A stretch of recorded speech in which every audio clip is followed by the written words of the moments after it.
U.S. Government's $1B Bitcoin transfer spooks investors, Bitcoin dips. The price of Bitcoin dipped below $22,000 early Wednesday after authorities moved some of the Bitcoin to Coinbase-controlled wallets, U.S.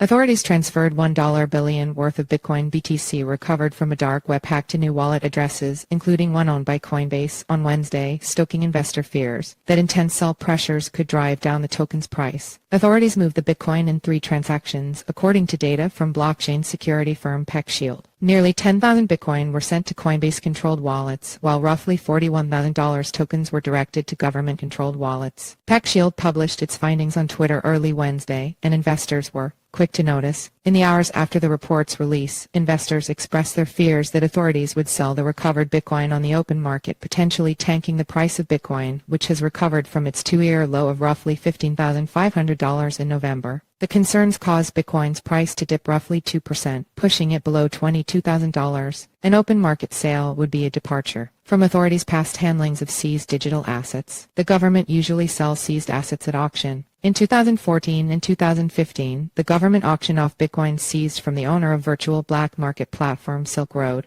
Although concerns about the token's sale on the open market may be overblown, fears that Bitcoin prices could take a hit are not entirely unjustified, said Connor Ryder, a researcher at crypto markets analysis firm Kaiko. The movement of Silk Road Bitcoin to Coinbase is almost definitely being done with the intention to sell the recovered tokens, so one has to wonder if Bitcoin is due for some short-term headwinds, Ryder told CoinDesk. Whether the market will absorb those pressures will likely boil down to the market's composition, says Mark Connors, head of research at Threek, a digital asset manager. In other words, who the token holders are and how many tokens they hold will largely influence the extent to which the market reacts to a potential market-moving event. The current composition of the Bitcoin market may help Bitcoin stand up to sell pressures better than it did in the wake of last spring's Terra crash, according to Connors. That's because the market has less leverage than it did last year. It's also because the market today is composed of more investors owning wallets holding more than $1,000 worth of tokens than it was last year, when the market was flooded with a large amount of crypto-curious investors who held much smaller amounts of Bitcoin.